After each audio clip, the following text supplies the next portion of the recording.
Dipersembahkan oleh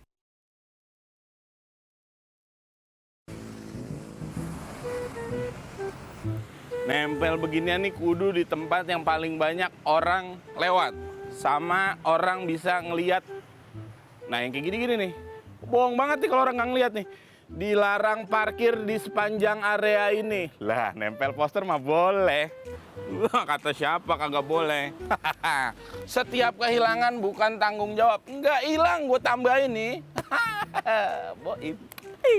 Aduh, pohonnya kesepian bener.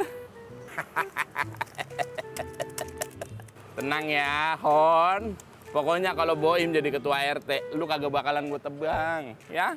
Pokoknya kalau Boim jadi ketua RT, bensin, BPJS, bayarlah tetap. Kan Boim cuman RT. Yang penting, Boim nggak akan nunjuk adek tuh jadi bendahara. Nggak nunjuk kakak nih buat jadi wakil-wakil yang lainnya. Orang anak tunggal, gimana mau ngajak kakak sama adek? Ya, iya. Pokoknya kalau Boim jadi RT, Boim akan ngelanjutin apa yang udah dilanjutin. Lah, apa bedanya sama RT sebelumnya ya? Belum jadi RT udah stres gua. Pemilihan umum telah memanggil kita. Boy, kamu ngapain? Lagi nempel-nempel poster ya? Nggak boleh lo kampanye politik di kantor ini. Nggak ada yang mau nempelin poster di kantor, Nadira. Aku itu lagi dicalonin jadi ketua RT. Makanya aku nyari dukungan lewat nempel-nempelin poster. Bagus nggak poster aku? Bagus, bagus. By the way, selamat ya. Nanti kalau udah kepilih jadi pemimpin, kamu harus amanah loh. Nggak boleh durhaka sama warganya. Siap. Bikinin minuman ya buat Kang Erik. Kang Erik lagi ada tamu penting. Oh ya? Oke, siap. Oh, udah jam segini ternyata. Boim sekarang ya. Ya.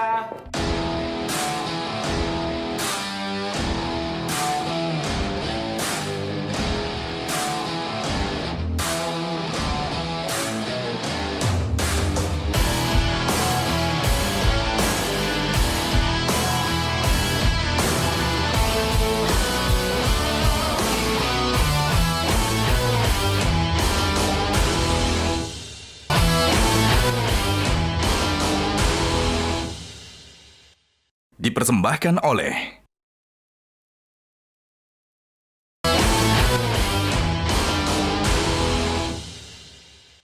dipersembahkan oleh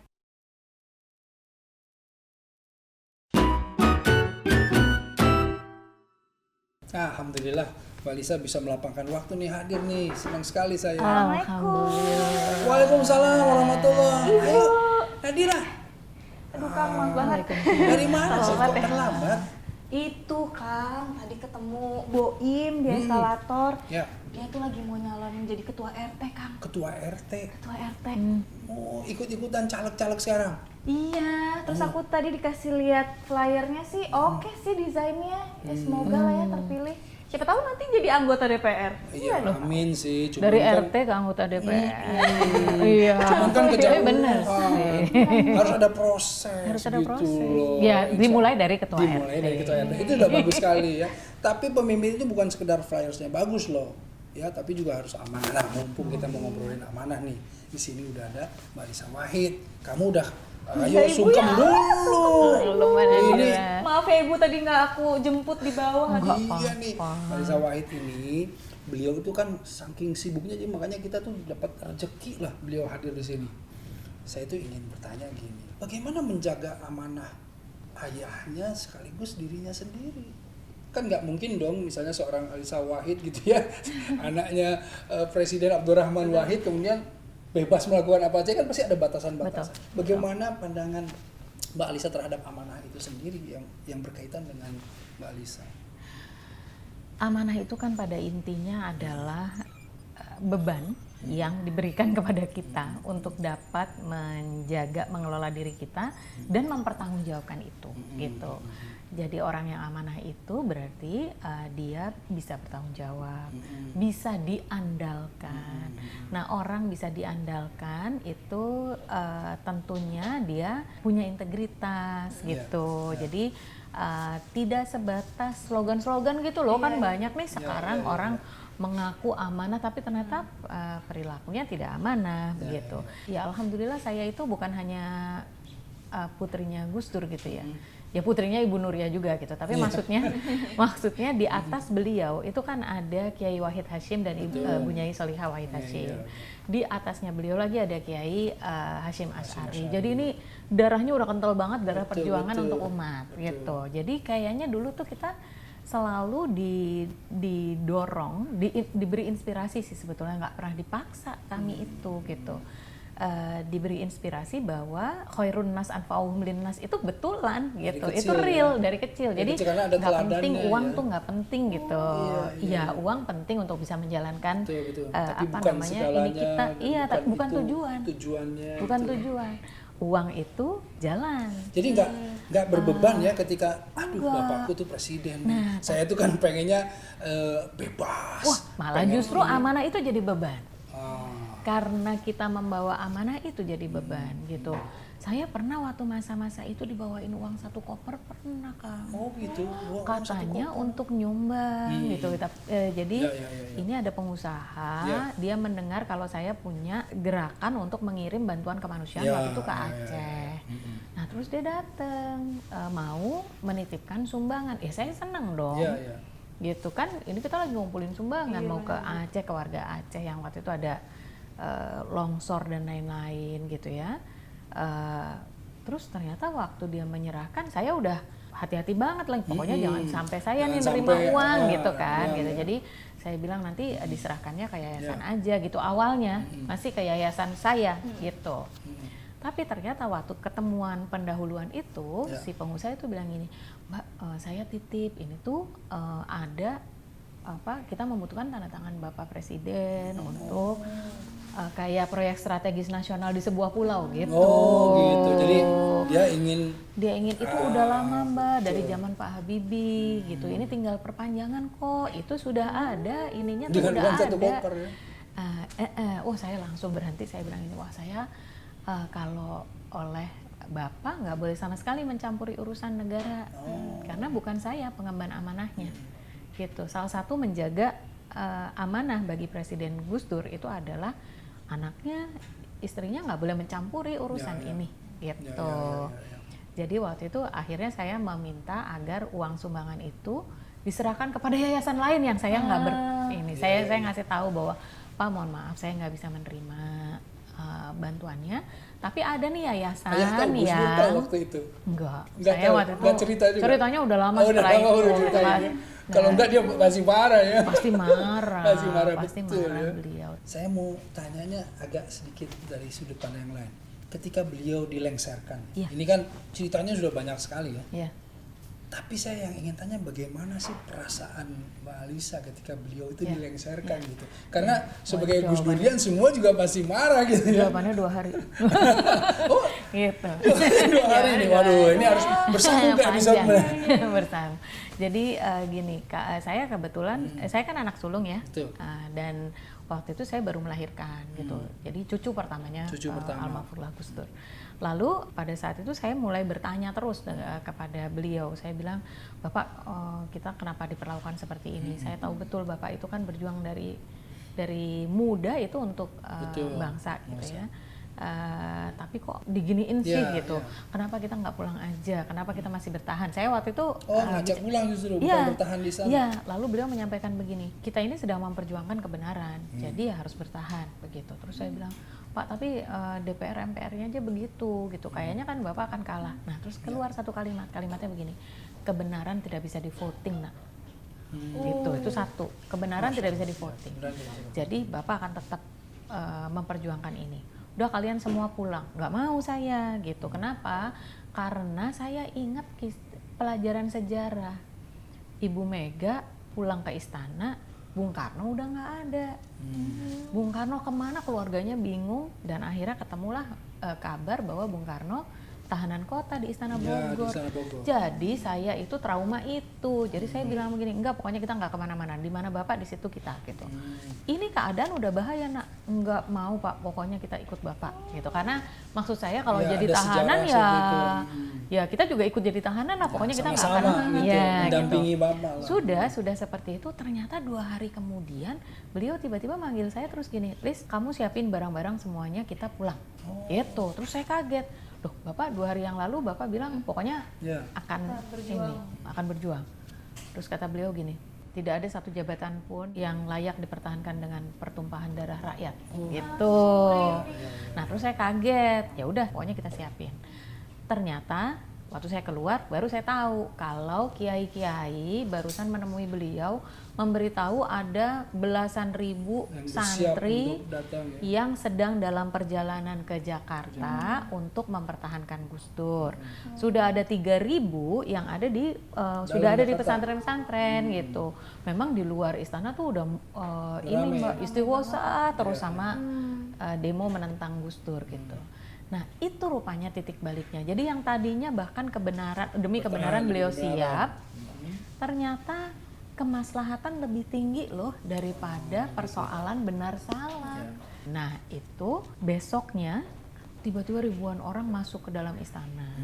Gitu. Jadi itu hari itu, besoknya lagi pas Gus Dur memutuskan untuk keluar itu, Mbak, besoknya lagi itu lebih banyak lagi. Rupanya di Monas udah ada panggung rakyat. Jadi waktu itu ada ribuan orang datang ke istana dan mengantarkan Gus Dur keluar lewat pintu depan, enggak lewat pintu belakang. Ya. Gitu. Jadi saya yang ditinggal satu-satunya karena saya punya bayi, Yeah. saya suruh beres-beres gitu ya. Yang lainnya ikut beliau. Nah, pas melihat itu, pas dibawa keluar itu kan pakai sholawat badan. Ya. Saya itu waktu itu merinding banget tuh, saya mikir gini, ya Allah, ini bapak saya dijemput rakyat. Ya. Jadi itu kemenangan Kemenangan. rakyat bagi saya. Saya nggak ada kesedihan sama sekali, Mbak, Jadi waktu itu, pandangannya Mbak. Alisa Gitu. itu justru dengan melepas itulah kemenangan sesungguhnya. Iya, kemenangannya sesungguhnya. Ya, Karena ya, ya. ketika Gus Dur keluar sebetulnya itu adalah pertarungan politik. Betul, memang Kalah, itu. beliau Betul, kalah betul, pertarungan politik. Betul. Tapi dijemput rakyat. Tapi dijemput rakyat. Jadi Iya. di dalam pertarungan politik kalah, tetapi tetap hati dicintai oleh rakyat. Itu ya intinya ke sana. Betul. Waduh, Masya Allah. Nah, itu yang menurut saya pemimpin yang sesungguhnya, yang amanah itu yang Jadi sebetulnya tidak ada rasa sakit hati ya. Nggak dari- ada. Sampai yang lain adik-adik semuanya, Mbak Nggak Yani ada, semua nggak ada yang nggak sakit ada. hati. Ibu Kami- sendiri? Enggak ada. Pada dasarnya kan kami waktu itu sebetulnya nggak seneng-seneng banget ya di istana. Gitu ya, emang Iya, nggak nyaman juga gitu ya. Iya, karena kan Bapak nggak berkenan tinggal di Ciganjur. Alasannya gini, negara sudah menyediakan istana untuk keluarga presiden. Kalau kita tetap tinggal di Ciganjur, Ciganjurnya harus dibangun karena perangkat presiden kan banyak. Itu uang negara. Itu uang negara. Aduh, ya Allah ya Rob ya. Iya, Gitu. iya. Jadi ya udah kita nggak ada yang suka tinggal di istana gitu. Terus Mbak Lisa gini, pemimpin kita dari mulai founding fathers ya, bagaimana mereka ini memang bapak-bapak bangsa gitu ya, Iya. yang kita lihat betapa melepas kekuasaan demi kemaslahatan, sampai Iya. tadi cerita Iya. bahwa almarhum Gus Dur ini juga melepaskan sesuatu yang sebetulnya masih bisa dipegang untuk kemaslahatan gitu. Nah, ini kan seakan-akan kita nilai seperti ini menjadi langka gitu. Di Betul. dalam kepemimpinan. Sekarang kayaknya ukurannya hanya melanggar hukum atau enggak. Itu dia. Betul. Itu dia. Padahal harusnya ada nilai yang lebih penting dari itu. Apa komentar gitu. Mbak Alisa terhadap sebetulnya harapan pemimpin ke depan ini seperti apa sih, dari yang kita lihat nih ada beberapa calon-calon pemimpin gitu. Ya. Apa harapan Mbak Alisa untuk ke depan?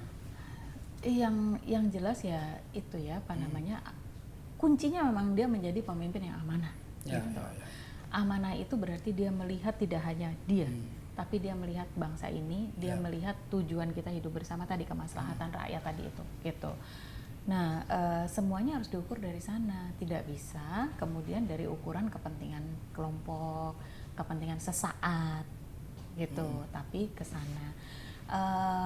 Maka kebijakan yang harus diambil itu juga kebijakan-kebijakan yang terkait dengan kemaslahatan itu. Nah, sekali lagi etika, nilai-nilai moral, nilai-nilai kebajikan harus menjadi landasan.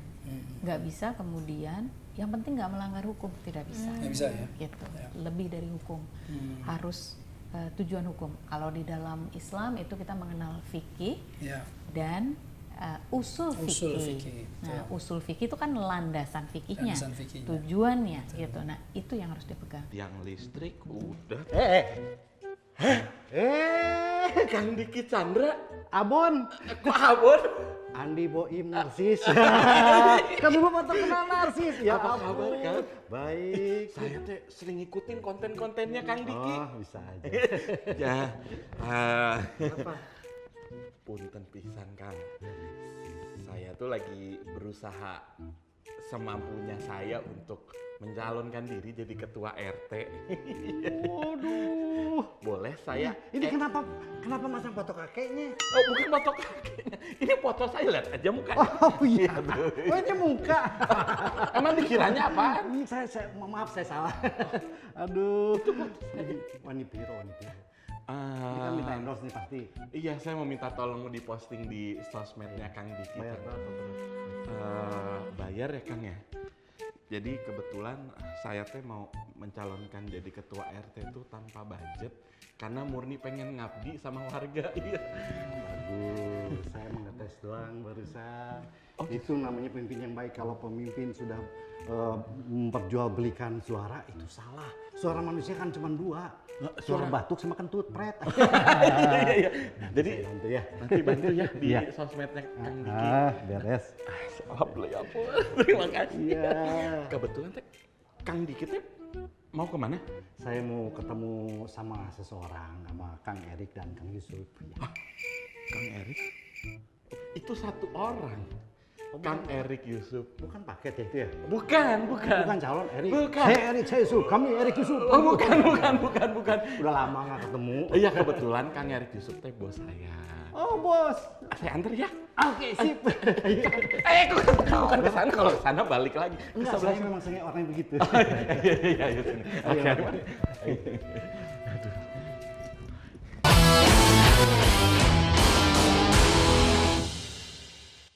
Dipersembahkan oleh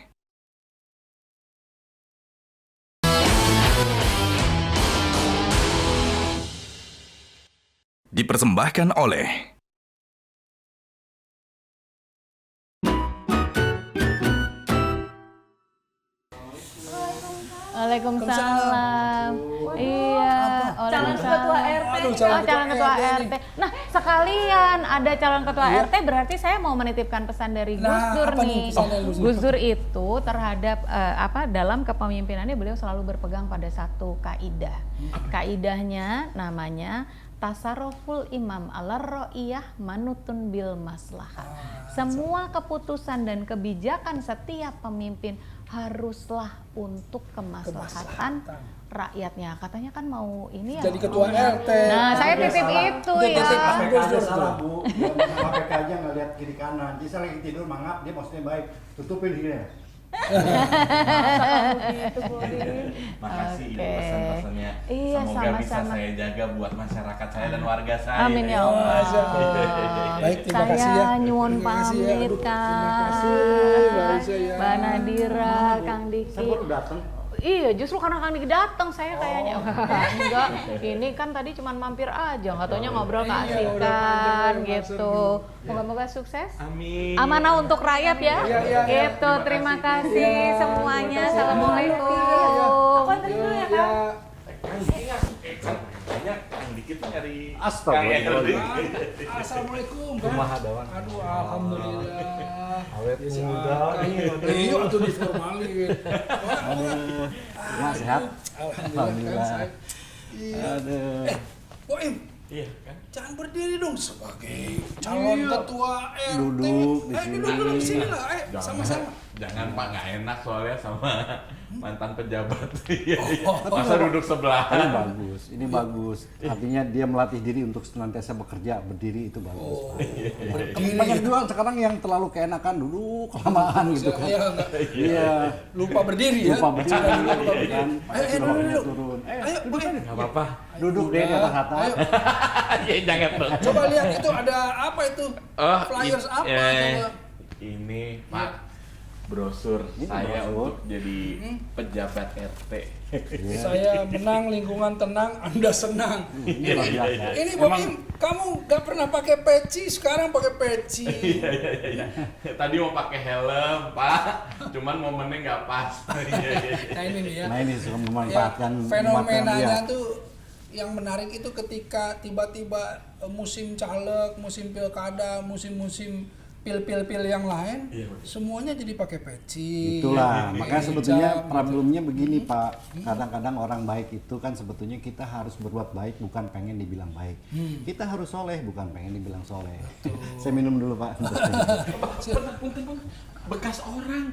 Hah? Bekas Ibu Alisa. Saya kan orang juga. Ya betul. Cuman itu kan bekas Oh, Ibu iya, Alisa yang betul. tadi. Oh, iya. Kalau gitu biar sekalian saya ambil dulu kopinya iya, dan saya iya. buat di pantry ya Pak. Betul. Ayo ya. Ini properti atau bisa diminum? Bisa nih. Bisa diminum. Tadi Pak ya. Nggak usah ikut. Oh gitu. Apa aja pengen ikut ya. Biasa. Sebentar ya Pak. Jangan lupa endorse saya tadi. Ya, ntar jadi tim ses. Asal jujur. Insya Allah. Mari Pak kan. Iya. Waalaikumsalam. Ini nih pasti banyak orang yang ingin tahu. Kalau Diki Chandra itu kan semua tahu pernah jadi wakil bupati. Tapi kunaon nggak diterusin. Diki Chandra apa Diki Buli nih? Diki Chandra berarti ya? Mungkin Diki Chandra aja Diki boleh mungkin.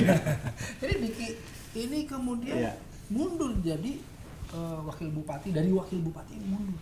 Loh, bukankah ketika kita ngomong amanah, amanahnya harus selesai? Ya, amanahnya memang harus selesai. Jadi kalau ada banyak hal, ada tiga hal sebetulnya yang bisa dijelaskan. Yang satu tidak saya jelaskan karena itu berkaitan dengan gibah. Yang satu lagi mungkin ambil konsul fikih Datul Maqasid Muqaddamu Al-Jabil Masalih, menghilangkan diri dari keburukan jauh lebih baik dibandingkan mengharapkan kebaikan yang belum pasti. Yang terakhir adalah bahwa secara undang-undang saya memang harus mundur karena saya kan berangkat dari non partai, dari independen, sehingga secara fungsi saya tidak bisa. Kenapa? Karena bupati tiba-tiba di tengah jalan pindah ke partai. Kalau saya pindah ke partai juga maka kami berdua akan melanggar undang-undang. Kalau bertahan tetap jadi wakil bupati tanpa partai maka saya tidak punya pekerjaan karena bupati partai membuat rancangan pembangunan dan anggaran nanti disampaikan kepada tim pengawas dan regulator kepada DPR yang adalah partai politik. Otomatis saya tidak ada pekerjaan jadi nanti akan jadi gaji buta. Tanpa itu pun potensi menjadi kambing hitam sangat besar. Itu lebih ke arah sana. Itu jadi ada dua hal yang bisa saya jelaskan, apa yang lainnya lebih ke masalah. Iya, jadi artinya kan ini mah jawaban formal. Ini Formal. mah jawaban babaturan we. Sebetulnya lebih banyak karena nggak nyaman ya, karena terjadi berbagai hal yang tidak Kalau itu mah menyenangkan resiko Pak. hati. Sebetulnya kalau soal tidak nyaman, tidak enak, apa segala macam dalam semua pekerjaan apapun pasti akan dihadapi dengan Allah adil dengan segala macam pekerjaan yang ada di dunia ini pasti akan ada selalu min dan plusnya. Jadi kalau itu terlalu cengeng kalau kita misalnya hanya gara-gara karena masalah-masalah seperti itu. Ya, kalau saya tuh maksudnya Ada gini. masalah. Jadi Justru kan kesalahan dari masyarakat bahwa kesalahan dari pemerintah yang informasinya tidak lengkap pada masyarakat. Bahwa seorang wakil itu bukan pemimpin. Pemimpin itu kan ada masalah atau ada sesuatu maka dia ngambil kebijakan jebret.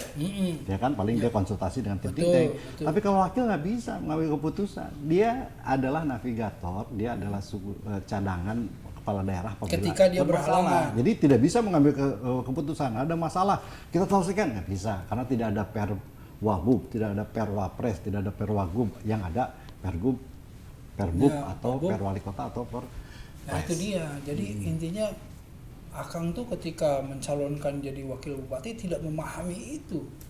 Sudah memahami, sudah sangat memahami kan problemnya kan saya masih bertahan dari independen. Oh gitu. Pak Bupati pindah ke partai. Jadi, Karena ada sesuatu, saya nggak tahu lah iya. masalah itu. Dan tidak cerita ke saya, jadi tiba-tiba pindah, wah ini kan masalah. Garut tuh besar loh, Kak. Ya. Itu besar dan lagi potensinya juga besar gitu. Halo, Assalamualaikum John. Kenapa John? Waalaikumsalam. Bang Boim, kita perlu logistik tambahan nih. Poster juga udah habis, tapi masih ada yang harus ditempel. Masih kurang banyak nih Bang, gimana dong? John, bisa nggak sih? Lu bahasnya nggak jam segini. Gue kan lagi di kantor. Bahasnya nanti aja sorean, pas gue balik, ya. Satu lagi Bang, kayaknya Bang Boim mesti nambah logistik buat serangan Fajar Bang. Soalnya udah pada nanyain nih. John, jujur aja ya. Gue tuh mau jadi RT. Cuman gue pengen ngabdi dan ngelayanin masyarakat. Bukan buat nyari duit. Ya, lagi pula kalau gue harus nyari duit buat gue bagi-bagiin ke masyarakat, yang ada gue punya ngebalikinnya gimana? Lagi pula itu kagak baik John buat pendidikan politik kita, walaupun levelnya cuma RT. Iya sih Bang, tapi mau bagaimana tuntutannya seperti itu? John, prinsipnya gue kagak setuju, ya. Gue mendingan kagak kepilih dah daripada gue kepilih pakai beli suara yang kayak gitu-gitu. Ya udah deh Bang, nanti kita bahas sama teman-teman ya. Ya udah lu bahasnya nanti aja lah, nunggu gue pulang ya. Kita ketemu di rumah aja. Assalamualaikum.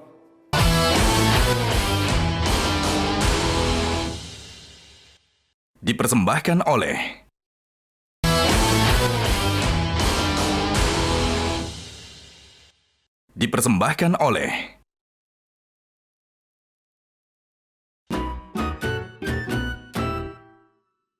Waalaikumsalam warahmatullahi. Nah, Ini ada kopi dari pejabat RT ke mantan pejabat, Pak.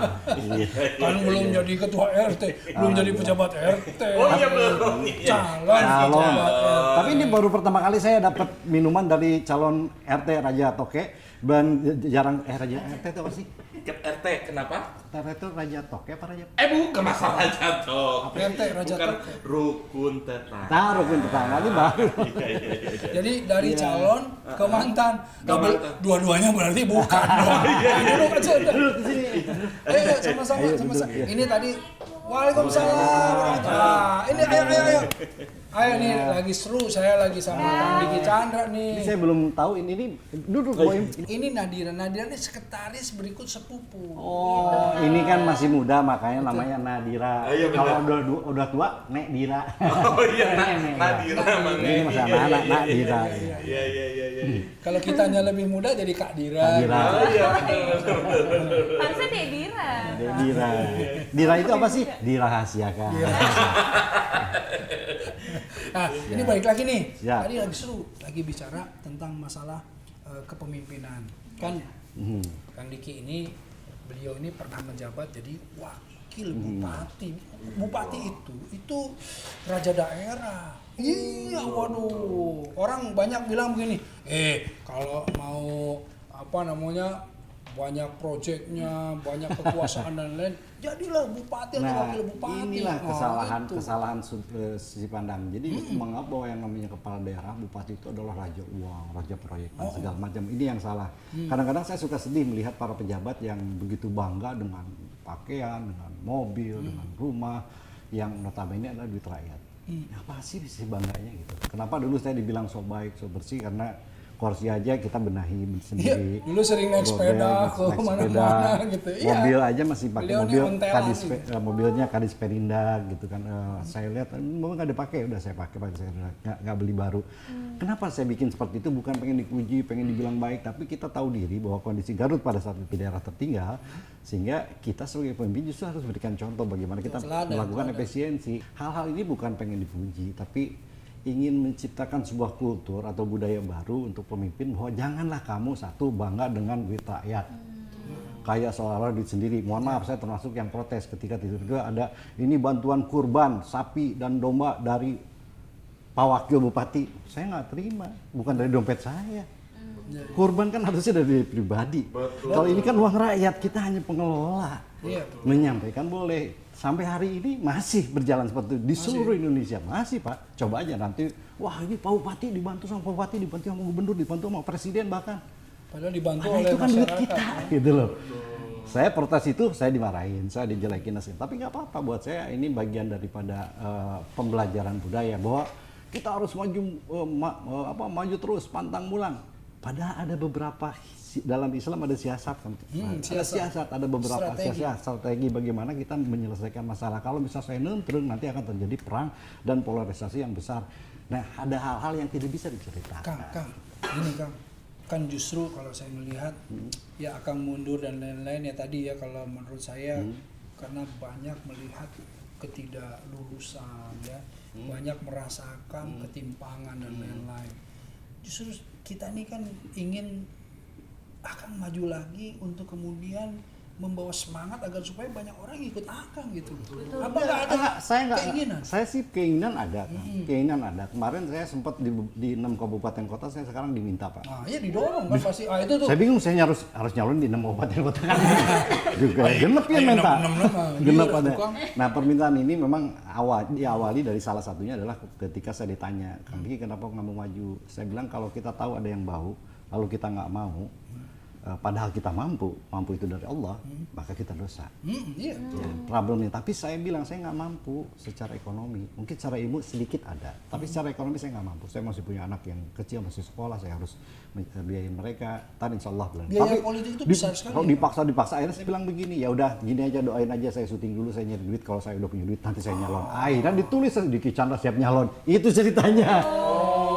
Diki Chandra. Padahal ceritanya bahwa saya doain aja saya syuting dulu, saya nyari duit, kalau saya duit banyak baru saya mau nyalon. Akhirnya tulisnya Diki Chandra siap nyalon, padahal itulah. Itu biaya politik gimana? Untuk jadi wakil bupati aja besar.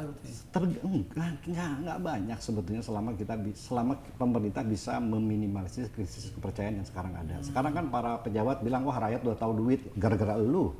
Ya, yang mereka sendiri yang ya. ngebiasain. Jadi sebetulnya jangan salahkan masyarakat. Ini ada pergeseran kultur akibat dari pengen menang, pengen berkuasa. Nggak apa-apa punya kekuasaan, nggak apa-apa ada keinginan menang, tapi harus dengan cara yang ma'ruf. Ini yang jadi salah. Nah, kesalahan inilah yang membuat terjadi pergeseran budaya di masyarakat yang akhirnya masyarakat kita menjadi seperti itu. Kang, gini Kang. Saya tuh pengen sebetulnya pandangan Akang tentang orang-orang yang kira-kira akan melihat sebetulnya cocok nih untuk jadi bupati, amanah, jujur gitu. Dorong untuk kemudian mereka yang jujur-jujur gitu Kang. Apa akan melakukan itu karena kan sempat juga merasakan.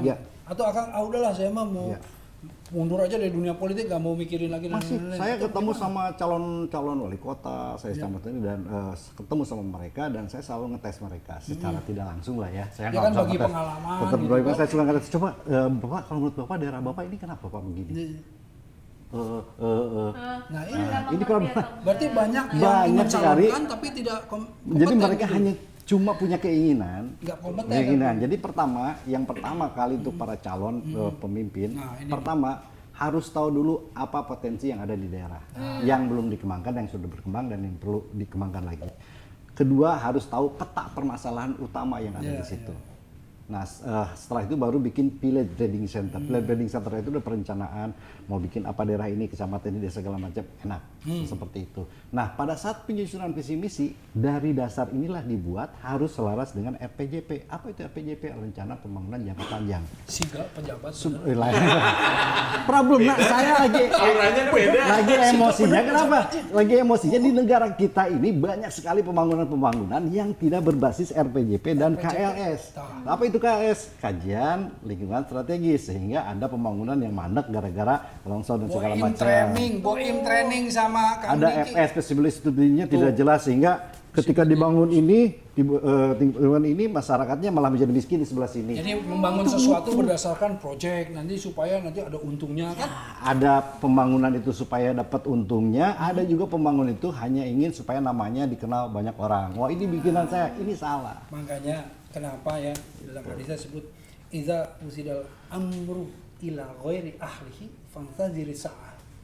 Kalau kalian memberikan yang namanya kepercayaan, amanah kepada orang yang bukan ahlinya, tunggu kehancurannya. Nah, ini bahaya. Jadi kalau orang jadi pejabat di sini, jadi bupati, jadi wakil dan lain-lain, tapi dia tidak menguasai ini tadi RPJP, KLS segala macam, visi segala macam, ya akhirnya dia hanya ingin apa landasannya proyek dapat duit bahaya ya. Bahaya. Sekarang cek aja, ini mumpung di sini, caleg itu banyak yang menceritakan visi misi, padahal caleg itu nggak ada punya visi misi. Nah, terakhir gini.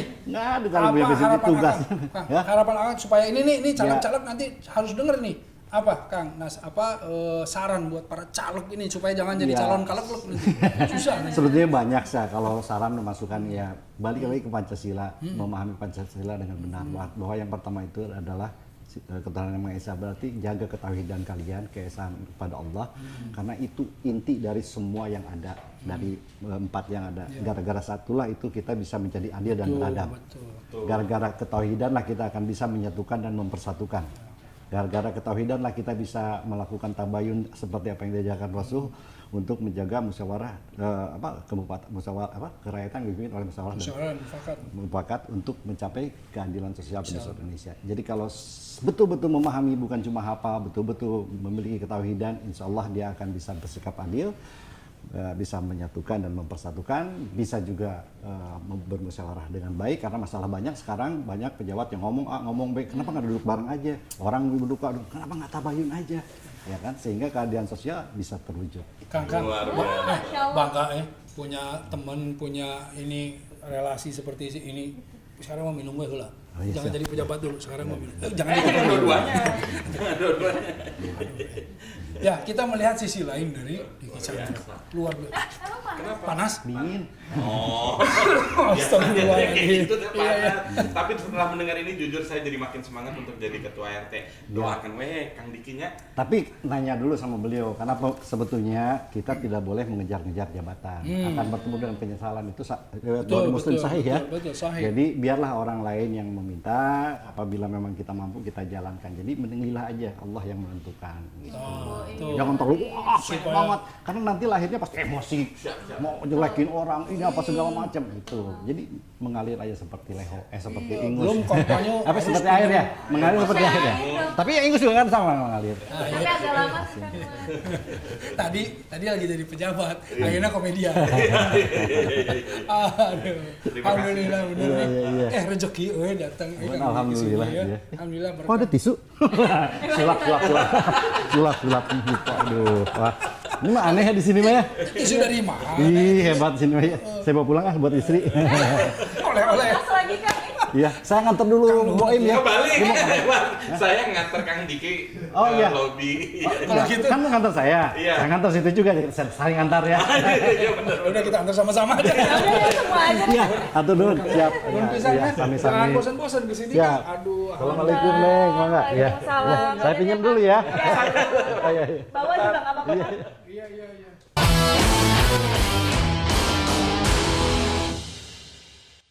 Dipersembahkan oleh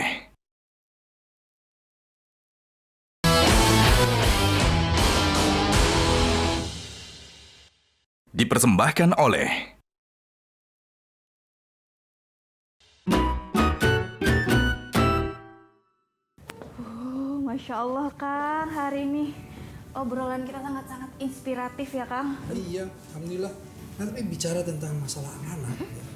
Amanah itu bukan hanya untuk orang saja, tapi juga buat perusahaan. Perusahaan kita ini harus amanah.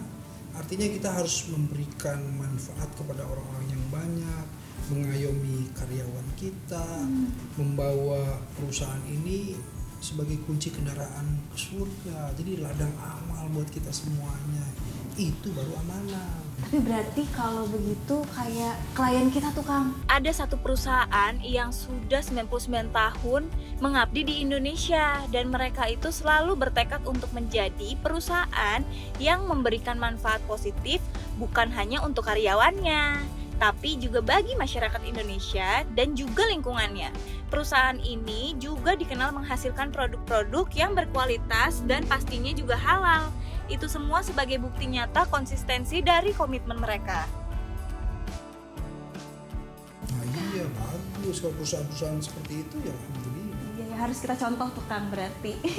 Udah Kang? Tuh kan benar. Saya mau makan siang dulu Ya Kang? Oke lah, titip lemper ya. Lemper. Sama apa lagi? Lemper aja lah. Assalamualaikum warahmatullahi wabarakatuh. Jika kita lihat ya, membahas kata-kata amanah dari Mu'jam Al-Arabi Al-Asasi, kita bisa melihat kata-kata iman, aman, amna itu sebetulnya satu kata dasar yang sama. Maknanya aman, tentram, tidak merasa takut ya. Dan pangkal maknanya pun berkaitan. Tidak ada keimanan yang sempurna tanpa amanah, dan juga sebaliknya kalau kita lihat di mana amanah itu tidak melulu diartikan sebagai sesuatu yang dititipkan atau ada orang yang menitipkan barang dan kemudian dia merasa aman. Bukan itu saja, tetapi amanah yang Allah berikan kepada kita semuanya, termasuk yang namanya nafas kehidupan ini gitu ya, keluarga, kekuasaan, semua nikmat ya, itu menjadi amanah yang nanti tumalatus aluna yauma idzin anin naim ya, akan ditanya oleh Allah tentang bagaimana pertanggungjawaban yang telah diberikan kepada kita.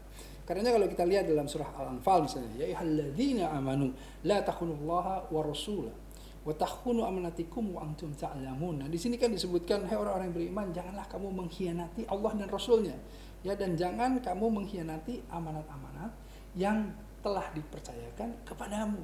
Kalau kita lihat kepemimpinan ya, menurut Ibnu Arabi misalnya, atau Ibnu Qayyim atau Ibnu Taimiyah misalnya, kepemimpinan itu adalah amal siasah ya, yang seharusnya membumikan yang namanya benih-benih kebaikan yang datang amanahnya itu dari langit, dalam menaburkan kehidupan, keadilan, kesejahteraan bagi umat yang dipimpinnya.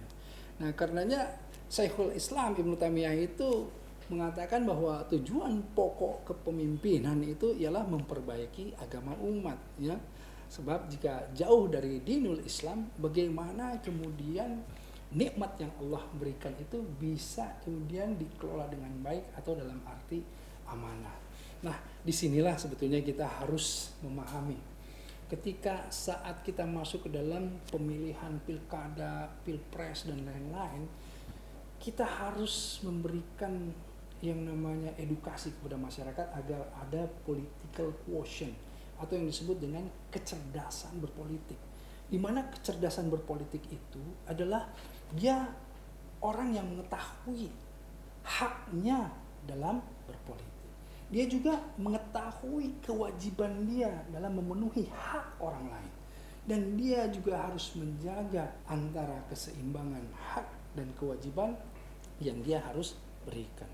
Karenanya kepemimpinan bukan hanya sekedar menjabat, tetapi kepemimpinan adalah bagaimana seseorang bisa memberikan manfaat yang lebih, bisa memberikan kemakmuran, kesejahteraan, keamanan, kenyamanan bagi seluruh umat yang dipimpinnya atau masyarakat yang dipimpinnya. Dan kita betul-betul membutuhkan pemimpin-pemimpin yang amanah, yang sebagaimana dicontohkan oleh Rasulullah SAW, bagaimana sifat Rasul fatona, amanah, sidik, dan tablik. Karenanya mari kita masuk ke dalam kepemimpinan yang amanah, yang insya Allah akan membawa bangsa kita, negara kita kepada negara yang baldatun, toibatun, warabbun, ghafur. Insya Allah semoga kita semuanya menjadi pemimpin-pemimpin yang amanah, yang mempunyai pimpinan tertinggi yang amanah juga, yang bisa memberikan kesejahteraan bagi kita semuanya. Insya Allah tidak ada yang lebih baik dari yang berbicara ataupun yang mendengarkan, karena yang lebih baik di sisi Allah adalah yang mengamalkannya. Saya Erik Yusuf, billahi taufiq wal hidayah. Assalamualaikum warahmatullahi wabarakatuh. Jelajahi cara baru mendapatkan informasi. Download Metro TV Extend sekarang.